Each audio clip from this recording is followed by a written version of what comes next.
الحمد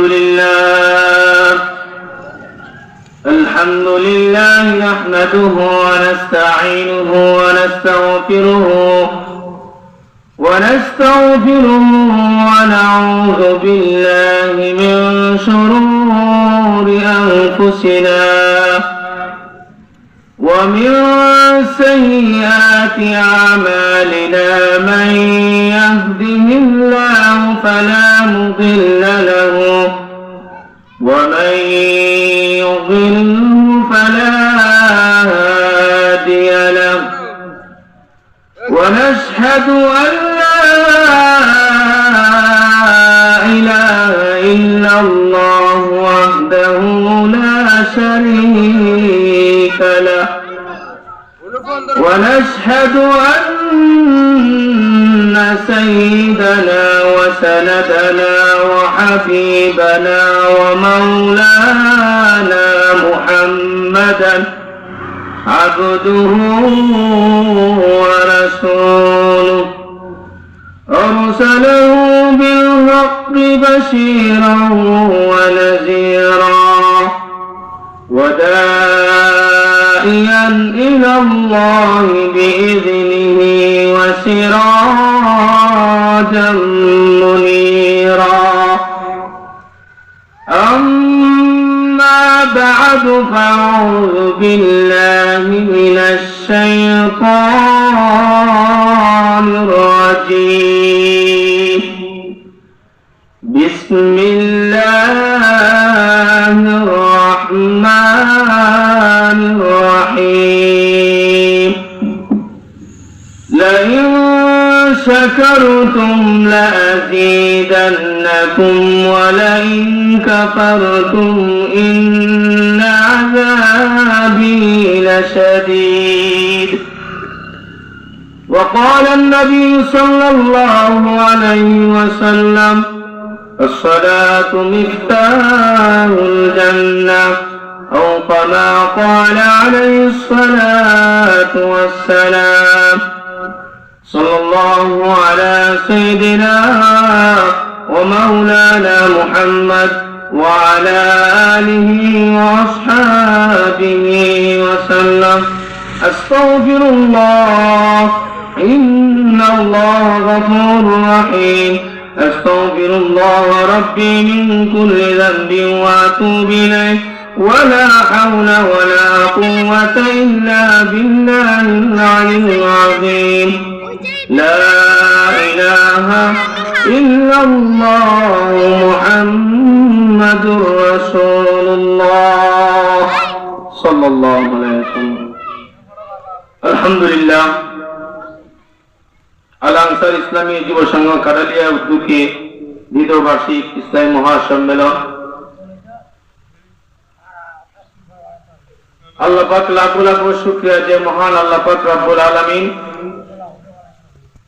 সুন্দর এক মজলিসে আজকে যে আয়োজন করা হয়েছে অনেক সুন্দর একটা আয়োজন বিভিন্ন জামালা ফারিক করে স্টেজে বসার এবং আসার তৌফিক দিয়েছেন এই জন্য আমরা শুকরিয়া আদায় করি আলহামদুলিল্লাহ আল্লাহ পাক রব্বুল আলামিন কুরআনুল কারীমে বলেন লাইন শাকারতুম লাযীদান্নাকুম ওয়া লাইন কাফারতুম ইন্না আযাবি লাশাদীদ আল্লাহ পাক রব্বুল আলামিন বলেন لئن شكرتم لأزيدنكم ولئن كفرتم إن عذابي لشديد আল্লাহ পাক রব্বুল আলামিন বলেন বান্দা যদি আমার নিয়ামতের শুকর আদায় করো আল্লাহ পাক রব্বুল আলামিন তার নিয়ামতকে আমি বাড়িয়ে দেব সুবহানাল্লাহ যে ব্যক্তি আমার নিয়ামতের শুকর আদায় করবে না إن عذابي لشديد إن عذابي لشديد কঠিন আযাবের মধ্যে গ্রেফতার করা হবে তাহলে আমরা শুকরিয়া আদায় করতাম কার আল্লাহ তাআলা বেশি বেশি শুকরিয়া আদায় করতাম আল্লাহ পাক রব্বুল আলামিন যে দুনিয়াতে আমরা পাঠিয়ে দিয়েছে উদ্দেশ্য একটা আল্লাহর ইবাদত বন্দেগী করার জন্য। দুনিয়া যদি আমরা ভালো আমল করতে পারি তাহলে আমরা দুনিয়া তো শান্তি, আখিরাত তো শান্তি। এই দুনিয়া হলো ক্ষণস্থায়ী, আখিরাত হলো চিরস্থায়ী। দুনিয়া যদি আমরা আল্লাহ যে আদেশ দিয়েছেন এই আদেশ অনুযায়ী যদি আমরা জীবন যাপন করতে পারি তাহলে আমরা দুনিয়া তো শান্তি অবশ্যই পাইব, আখিরাত অবশ্যই আছে। আল্লাহ পাক রব্বুল আলামিন অন্যতে বলেন, ইয়া আইয়ুহাল্লাযীনা আমানুত্তাকুল্লাহ ওয়া কুনু মা'আস সাদিকিন। ইয়া আইয়ুহাল্লাযীনা আমানুত্তাকুল্লাহ, হে ঈমানদারগণ, ইত্তাকুল্লাহ, আল্লাহকে ভয় করো, ওয়া কুনু মা'আস সাদিকিন, তোমরা সত্যবাদী হয়ে যাও। আল্লাহ পাক রব্বুল আলামিন আমরা যে দুনিয়াতে পাঠিয়ে দিয়েছে এটা উদ্দেশ্য অবশ্যই আছে। এই দুনিয়ার হলো ক্ষণস্থায়ী, আখিরাত হলো চিরস্থায়ী। আমরা বেশি বেশি করে নামাজ পড়তে হবে, নামাজ ছাড়া জান্নাতে যাইতে পারবে না। হাদিস শরীফে যা সালাতু মিফতাহুল জান্নাহ, নামাজ হলো বেহেশতের চাবি, চাবি ছাড়া তালা খোলা যায় না। ঠিক তেমনি ভাবে জান্নাতে যাইতে হলে নামাজ পড়তে হবে, নামাজ ছাড়া জান্নাতে যাইতে পারবা? ও চাচার মতো না, জান্নাতে যাইতে হলে কি লাগবে? চাবি। হাদিসটা ছোট কিন্তু অনেক আল্লাহর কাছে অনেক বড় দাম। as-salatu মিফতাহুল জান্নাহ, নামাজ হলো বেহেশতের চাবি, চাবি ছাড়া তালা খোলা যায় না। ঠিক তেমনি ভাবে জান্নাতে যাইতে হলে কি লাগবে? নামাজ লাগবে। ইয়া রাসূলুল্লাহ, ইয়া হাবিবাল্লাহ, ও নবীজি, ও দুনিয়ার মুসলমানরা, আল্লাহ পাক রব্বুল আলামিন আপনাকে এত মায়া করে, এত আদর করে দুনিয়াতে পাঠিয়ে দিয়েছেন আল্লাহর ইবাদত বন্দেগী করার জন্য। আল্লাহর ইবাদত বন্দেগী করো না, আল্লাহর নাফরমানি করো, তাহলে তোমার ঠিকানা হবে জাহান্নাম। আর আল্লাহর ইবাদত বন্দেগী শরীফভাবে আদায় করতে পারো তাহলে তুমি দুনিয়াতে শান্তি, আখিরাতে শান্তি। আল্লাহ পাক রব্বুল আলামিন অন্যতে বলেন, লা ইয়াসতাউই আসহাবুন নার ওয়া আসহাবুল জান্নাহ, আসহাবুল জান্নাতি হুমুল ফাইজুন। ও দুনিয়ার মুসলমানরা, ইয়া রাসূলুল্লাহ, ইয়া হাবিবাল্লাহ, ও দুনিয়ার মুসলমান আল্লাহর গোলাম, জান্নাত আর জাহান্নাম কখনো সমান হতে পারে না। হুমুল ফাইজুন, জান্নাত হলো সফল কাম। ও দুনিয়ার মুসলমানরা, জান্নাত যে এত শান্তি, এত মর্যাদা, জান্নাত যাইতে হলে দুনিয়া তুমি আল্লাহর ইবাদত বন্দেগী আদায় করতে হবে।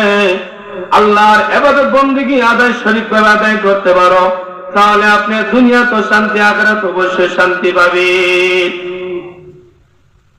আল্লাহ পাক রব্বুল আলামিন অন্যতে বলেন, وَقَضَى رَبُّكَ أَلَّا تَعْبُدُوا إِلَّا إِيَّاهُ وَبِالْوَالِدَيْنِ إِحْسَانًا। আল্লাহ পাক রব্বুল আলামিন বলেন, ও দুনিয়ার মুসলমানরা, অনেক যুবক আছে, অনেক যুবক আছে মা বাবাকে কষ্ট দেয়।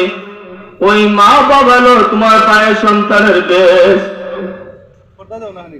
আল্লাহ পাক রব্বুল আলামিন কোরআনে বলেন, খোদার কসম কে বলতেছি, ও দুনিয়ার মুসলমানরা, আল্লাহর গোলাম, আজ থেকে তোমরা তওবা করো, মা বাবাকে কষ্ট দিবা না। ওই মা বাবা হলো তোমার পায়ের সন্তানের বেশ। যে যুবক, যে ছেলে মা বাবাকে কষ্ট দিবে তার জীবনে শান্তি আসবে না, তার ঠিকানা হবে জাহান্নাম। ওই মা বাবা হলো তোমার পায়ের সন্তানের বেশ। ওই মা বাবা আপনাকে এত মায়া, এত আদর করে ছোটকালে অনেক বড় করছে। ওই মা বাবাকে কষ্ট দিলে, ওই মা বাবাকে ব্যথা দিলে তোমার জীবনে শান্তি আসবে না। ও দুনিয়ার মুসলমান ভাইরা, আল্লাহর গোলাম, ওই মা বাবা হলো তোমার পায়ের সন্তানের বেশ। মা বাবা কি জিনিস? যার মা বাবা দুনিয়া বেঁচে আছে, মা বাবার খেদমত করো। মা বাবার খেদমত যদি করো তাহলে তুমি দুনিয়া তো শান্তি, আখিরাত অবশ্যই শান্তি পাবে। আর মা বাবাকে কষ্ট দিলে তোমার জীবনে শান্তি আসবে না, তোমার ঠিকানা হবে জাহান্নাম। ও দুনিয়ার মুসলমান ভাইরা, অনেক যুবক আছে মারে কষ্ট দেয়, মারে ব্যথা দেয়। এই মা বাবা কত কষ্ট করছে, ছেলে সন্তানের জন্য অনেক কষ্ট করেছে এই মা এই বাবা, কিন্তু মারে যে কষ্ট দিবে তার জীবনে সুখ নয়, দুনিয়া তো অশান্তি, আখিরাত তো এমনি অশান্তি। এই মা বাবাকে কষ্ট দিবা না। যার মা বাবা দুনিয়া বেঁচে আছে, আমরা দোয়া করি মা বাবার জন্য। যার মা বাবা দুনিয়া বেঁচে আছে, মা বাবা খেদমত করতাম। মা বাবা খেদমত করলে আমরা দুনিয়া তো অবশ্যই লাভবান হইব, আখিরাতে ইনশাআল্লাহ হবে। কিন্তু এই মারে কষ্ট দিবা না। এই মা বাবা শুধু ভাবে অনেক কষ্ট করেছে এই মা ছেলে সন্তানের জন্য। আজকে যদি আমরা মারে কষ্ট দেই তাহলে আমরা লাভবানের কাজটা হবে, আসতে হবে। কিন্তু আমরা মা বাবা খেদমত করতাম। আমি আপনাদের সামনে যা কিছু কথা বলছি আমল করার তৌফিক দান করো। আমিন। ওয়া আখিরু দাওয়ানা আলহামদুলিল্লাহ।